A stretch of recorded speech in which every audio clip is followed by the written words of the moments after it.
Welcome back to ACB Wrestling Talk, your main source for wrestling news and wrestling discussions. I'm, of course, your host, Alexis Carrillo, and let's get into some wrestling talk. Quite a Wednesday night war we had last night as NXT and AEW put on two very good shows, but which came out the winner, I can't really tell you right now. You know, it's a matter of viewership, and those numbers come out either today or tomorrow. But until then, we can talk about what happened, first of all, on NXT this past night. Of course, Angel Garza defeated Lio Rush in the opening of this week's episode of NXT for the Cruiserweight Championship, attaining his goal, something that he had been planning to do ever since he arrived in NXT. But I honestly don't know what win was more important for Angel Garza. You know what? I do know.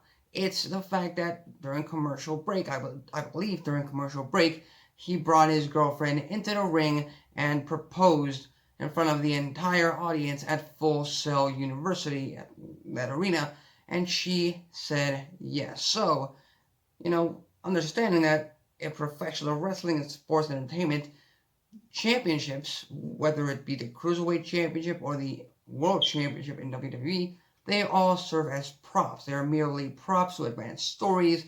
They're simply objects that are used in storylines for characters to pursue and make the matches matter. In real life, you've got to find your partner. You've got to find the love of your life, and I'm happy as well as many other wrestling fans I'm sure of are happy that Angel Garza has found his partner in life, his love of his life, and now they are engaged. They are going to be spending the rest of their lives together. So congratulations to both Angel Garza and his bride-to-be. So again, let me make this straight. Cruiserweight title, good win NXT storyline-wise. Great win life-wise. Angel Garza getting engaged to his girlfriend. So with that said, moving on to the NXT recap, again, moving it along, we also got Dakota Kai defeating Mia Yim, which was a surprising win because before Dakota Kai turned heel, she couldn't get a win to save her life. Now, she's got an edge to her, she's using much more underhanded tactics, and that seems to be working for her right now, but at the end of it all, Mia Yim got the last laugh. To put it bluntly, Yim put Dakota Kai through a table, and if I'm not mistaken, that seriously injured Dakota Kai. So again, storyline advances, but Dakota Kai versus Tegan Nox is the endgame here. It's not about Dakota Kai versus Rhea Ripley. It's not about Dakota Kai versus Mia Yim. It's going to be about Dakota Kai versus Tegan Nox. That's the money rivalry. That's the money feud right here, right now. That's what they are supposed to be building towards. So let's wait and see that.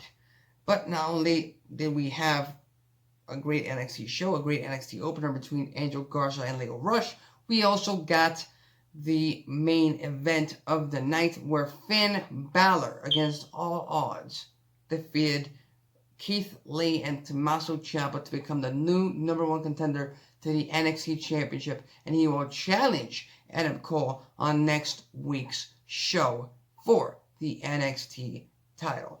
Now, yesterday I predicted that Keith Lee was going to become the number one contender and that he should have become the number one contender and maybe save Finn Balor or Tommaso Ciampa as a possible challenger to Adam Cole for a takeover event, the takeover event coming up for the Royal Rumble in January. Maybe they think otherwise. Maybe, and you know, I've been thinking about this ever since Finn Balor won this match. Maybe they want, you know, to get Finn Balor versus Adam Cole for the NXT title out of the way, so that, you know, in the future NXT TakeOver in January of 2020, it can be Adam Cole defending his NXT Championship against Keith Lee, and in a second main event, you could have Finn Balor versus Tommaso Ciampa. That could be a possibility. Anything could happen, and honestly, I would not hate that. I would not hate that. Even though the bigger matches are Ciampa versus Cole and Balor versus Cole. Again, we've got to wait and see what NXT Creative has planned for each and every single one of these superstars. But as far as taking the title off of Cole anytime soon, sorry, I don't think so. I think we're in December, we're in this weird transitional period, heading into the new year, heading into January. For the most part, you don't want to create headlines. You don't want to mess with the status quo that is currently standing in any professional wrestling company, in any matter of your career or life. So, just keep things going, and after the new year, after the holidays, bring it back up. Pump the excitement back up. For now, Cole versus Finn Balor will do. We'll bring the ratings. We'll bring the viewers for next week's show, along with Shayna Baszler versus Rhea Ripley for the NXT Women's title. But for now, it seems like they should really try to, put their shows, both AEW and NXT, put their shows on autopilot. It doesn't seem like there's much interest. It doesn't seem there's much interest from either sides of the spectrum, be that the fans or the WWE Creative as a whole. AEW, NXT Creative as a whole. Moving on, we move on to the Dynamite on TNT recap, where once again we've got another chapter in the Jon Moxley Y2J storyline. Whereas the past 2 weeks we've had very vague confrontations between Le Champion and the Extreme Dream. That's not his official name. That's what I'm calling him, Jon Moxley. This time, Jon Moxley opened the show. He got the win. I forgot. Alex Silvers, I believe, was the guy he beat in the fastest match in AEW history. Jon Moxley getting into those history books for all of the wrestling. But what happened next was the most important promo, the most important segment of the night, because Chris Jericho came out and he pretty much offered Jon Moxley the opportunity of a lifetime. He wants him in the inner circle. He wants Jon Moxley to join his little ragtag group of friends and take a little bit of the bubbly with Chris Jericho. Jericho offered him that position. Jon Moxley didn't answer. Jericho just laid the inner circle shirt on Moxley's shoulder and walked away. And Jon Moxley, he didn't say a word. He didn't reject him outright. He didn't say yes. He didn't give much away of what his decision might be. And honestly, that's a pretty damn good move by AEW Creative. Again, given the fact that their next pay-per-view takes place at the end of February, I believe they really got to stretch this rivalry, this feud out, and this is just another chapter. This is just merely another chapter in the Y2J versus Jon Moxley title match to come. Well, do I think Jon Moxley will join the inner circle? Hell no, of course not. Well, again, the pay-per-view takes place until February 29th. It's December 12th. So, that's over 2 months away.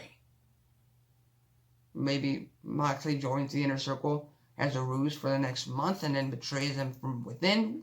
Who knows? That could happen. But I don't expect to see Jon Moxley as part of the inner circle in the long run. Will he become AEW World Champion at Revolution? That's something I'm going to save until we get to the Revolution preview and prediction segment on this show in February. But they did a great job of elevating my interest in Jon Moxley and Y2J feud. I'll give them that. The Butcher and the Blade defeated Cody and QT Marshall in a tag team match that I wasn't really interested in. If it wasn't for Cody, I wouldn't have been paying attention. And honestly, I wouldn't be talking about this because, yes, the Butcher and the Blade and the Bunny, they're, you know, I know Braxton Sutter and I know Allie, and they, you know, I've watched them on Impact and they have talent. They are talented superstars. I'm not interested in them enough to pay attention to them right now in AEW. Well, they got the win over Cody and the mystery partner turning out to be QT Marshall, and MJF, Maxwell Jacob Friedman, came out, and damn, is he a good heel. Damn, can he just make people mad. Does he just piss people off? And at the same time, just entertains you to the point that I want to see that guy get beat. But I also want to see that guy come out and speak before he gets beaten. I want to hear what he has to say because he's just that damn good in that ring. He then, you know, he made fun of Cody's lisp, which again, is valid because you know, Cody, he's a babyface. It's gonna add sympathy, even more sympathy to his character, and you know, he copied his Kiss the Ring gimmick that Cody had way back in Ring of Honor, just like I said he would with the Dynamite ring, whatever, however those two words come first, I don't know, but MJF did announce that he does agree to fight Cody. He will face Cody, apparently not as soon as Cody would like it, but MJF does have a few stipulations for their match that he will announce on January 1st, on a Wednesday night, on a Dynamite, on TNT, on AEW's first 1-year anniversary of founding. Again, just like I said, you know, put the show on autopilot, build towards things happening after the new year, and then after the new year, you hit the nail. You bring it back. You bring back the excitement, and it seems like that's the route that AEW is going with. We also got a backstage segment where Pac says he wants a final match with Kenny Omega. He's sick and tired of not getting the opportunity he deserves, being that is the reason he came to All Elite Wrestling. And now he is demanding a rubber match, a third match against Kenny Omega. And he's not responsible for what happens to any AEW superstar if he doesn't get what he wants very, very soon. Those words coming out of the bastard. The Young Bucks defeated Proud and Powerful in a street fight and the main event of Dynamite and became #1 contenders to that World Tag Team titles to be defended next week. SCU versus Young Bucks next week for the tag team titles. This, again, like I keep saying throughout this entire show, this isn't so much autopilot. It might be, you know, NXT has a few title matches for next week. Seems like Dynamite wants to retaliate with their own tag team title match. Will it work? Will it draw viewers to watch Dynamite next week instead of watching NXT? I don't know. If you ask me, I much rather watch Balor vs. Cole than SCU vs. Young Bucks live. That's just me right now. It might change, but right now, I'm leaning more towards NXT next week. And finally, they had yet another announcement, just like I mentioned at the top of this segment. AEW announced that on February 29th in Chicago, Illinois, at the Wintrust Arena, AEW will have their 4th big pay-per-view of the year, called Revolution. Now, this event will be in conjunction with C2E2, the Pop Culture Comic Book Expo, and according to WrestlingInc.com. But most importantly, now we know the big 4 pay-per-views for AEW. Now we know that in February, maybe March, we're going to get Revolution. In May, we're most likely to get Double or Nothing, or maybe they might change that name up. or maybe not. In August, they might get what I consider the biggest pay-per-view event of the year for AEW, which is All Out. And in November, we're gonna get Full Gear. So those are the 4 big pay-per-view events for AEW, for All Elite Wrestling going forward. I don't hate the names. I don't hate the idea of having these 4 big pay-per-views. Let's see if they can actually stretch out their storylines and create meaningful programs between superstars to make us want to buy each and every single one of these pay-per-view events. Moving on to our third segment, The Natural. Speaking of AEW superstar, The Natural, Dustin Rhodes, spoke out on leaving WWE for AEW and his thoughts on the entire Wednesday Night Wars against NXT. This, of course, in a conversation he had with Sports Kita. This is what he had to say about him leaving WWE. And I quote, "With the WWE, I'd had enough. It was time for me to go. It had been such a long, storied career with the Goldust character, and, I really thought that I was going to retire. And then I got pulled in, and my passion got reignited when I wrestled my brother, and we had the match of the last decade, probably, if not the last 2 decades. It was a pretty good match. It was such a story, a great match. The schedule was a lot different, so it takes some getting used to. We were on the road so much up there that you don't have any time at home with your family, and here with AEW, I love it, man. The scheduling is great. I leave Tuesday to go to the production meeting, Wednesday's TV, come home Thursday, and whatever else I want to do, I'm free to do, which I did not have that freedom to do anything that I wanted to do outside of wrestling up there. They made it very, very difficult, and that's the one reason why I left." So again, another superstar, another wrestler, speaking out about how the schedule benefits him now that he's in AEW rather than the machine, the giant that is WWE. But he also spoke out on AEW versus NXT. This is what Dustin Rhodes had to say, and I quote, I don't look at it as, okay, we need to focus on NXT. I look at it as we need to put out the best weekly television series that we possibly can every single week, and we've been doing that. We have been doing that. Our fan base is there, and they are growing. We are an alternative to the WWE programming. We are something very, very special that the fans have commanded and wanted for a long time, and we are giving it to them. So me, personally, I'm not looking at NXT saying, oh my God, they done this week, we need to do this, and go back and forth. I don't like that. I'm not focused on that. I'm focused on my kids. Our kids here at AEW, because they are the future right now to me and our company. So again,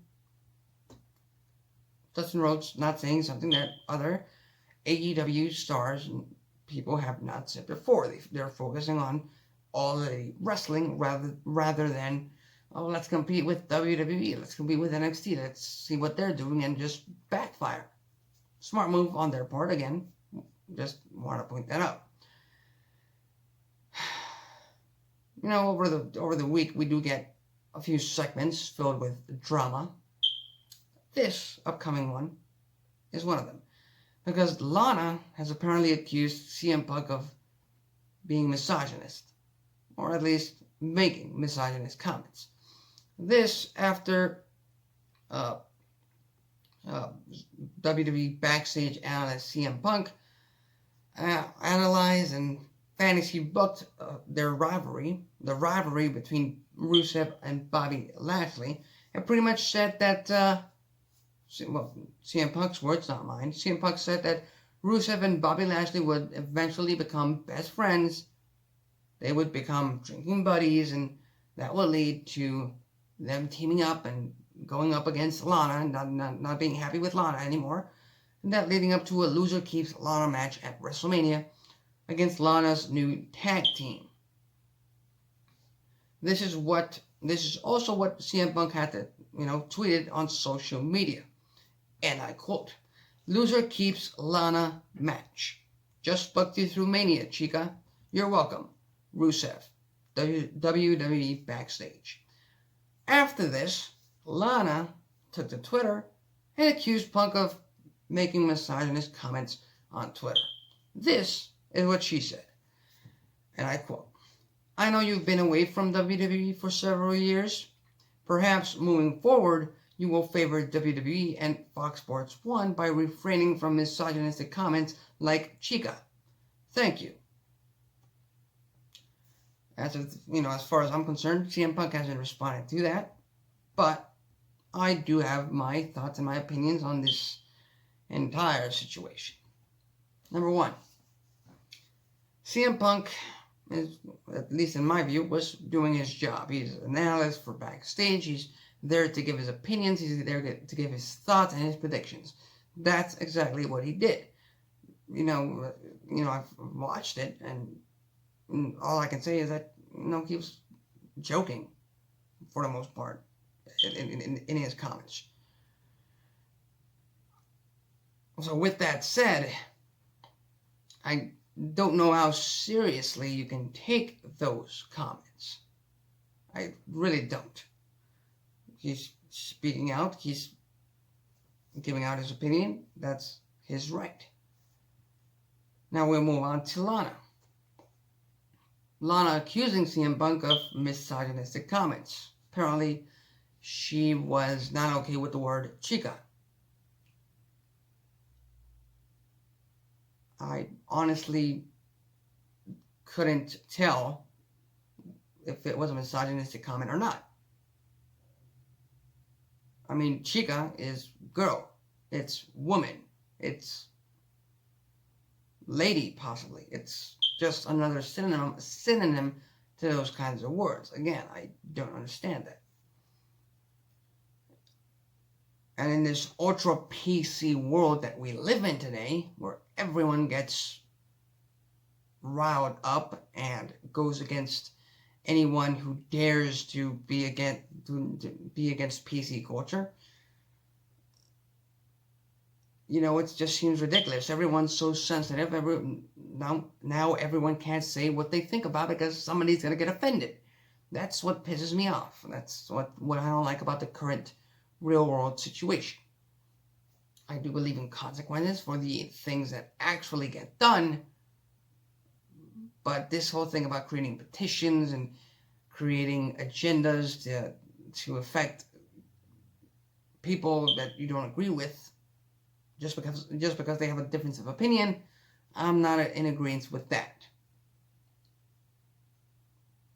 But again, CM Punk is doing his job.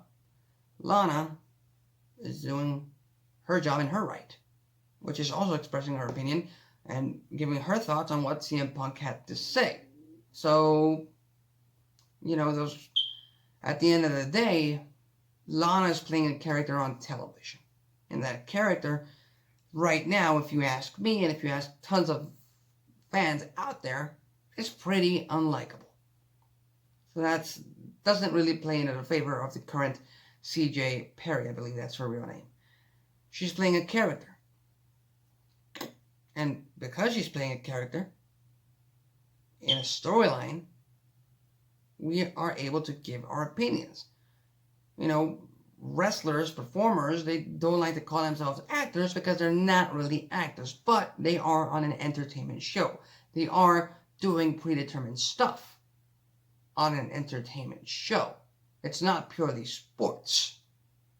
So with that said, you also have to deal with the consequences that come with being a part of an entertainment show, which is sometimes you'll have people make rather unflattering comments about you and your character on TV.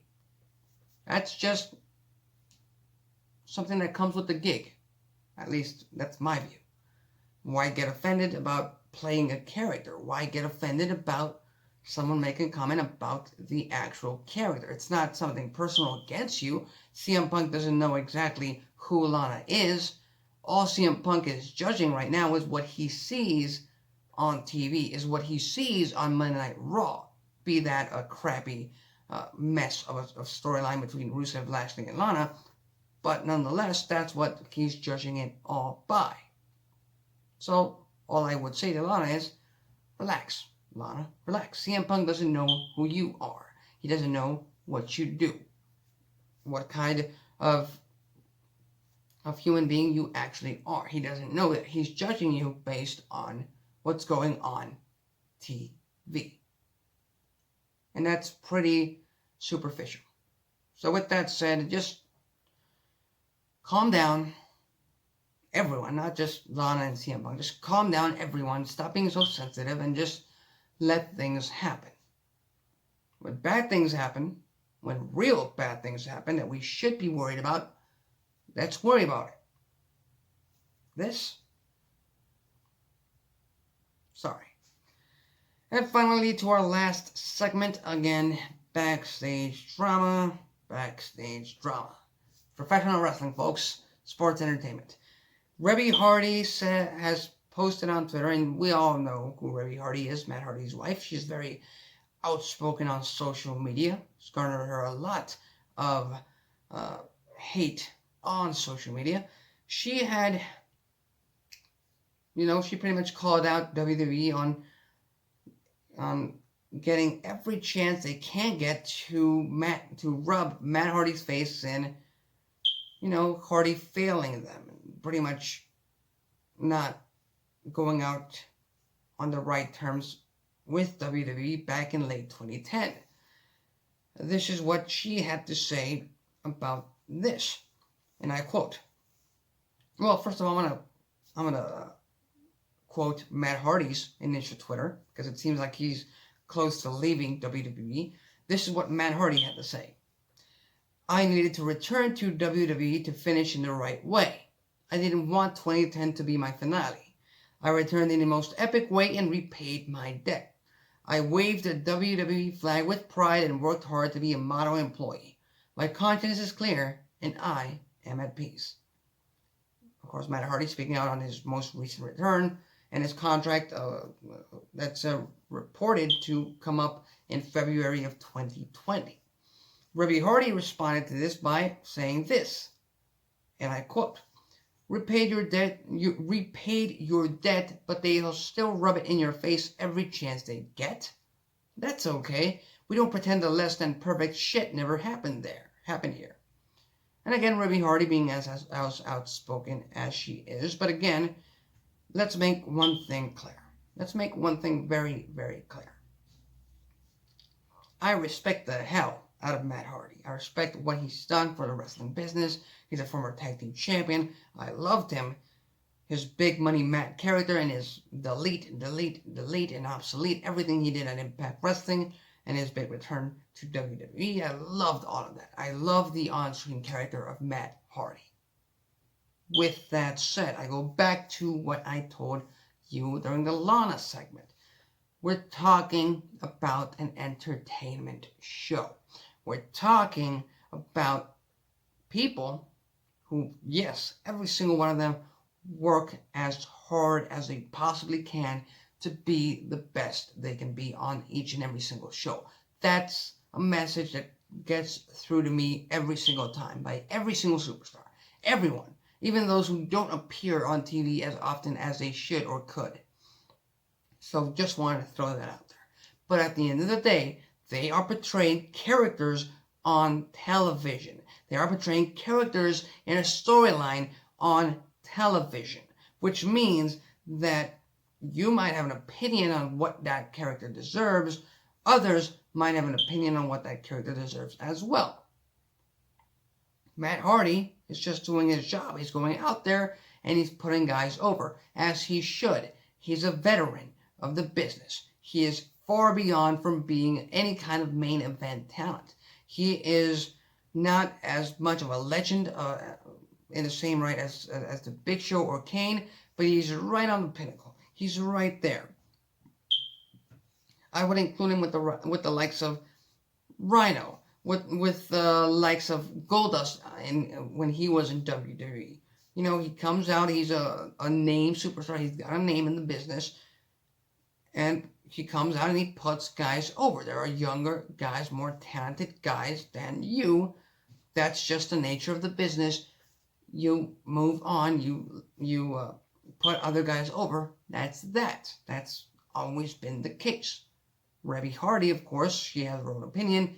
Matt Hardy being her husband, she believes Matt Hardy deserves better. And Matt Hardy deserves to not be, beaten every single week. That's her opinion, and she has the complete right to it. I'm not going to take that away from her. But at the end of the day, like I said, these are just characters.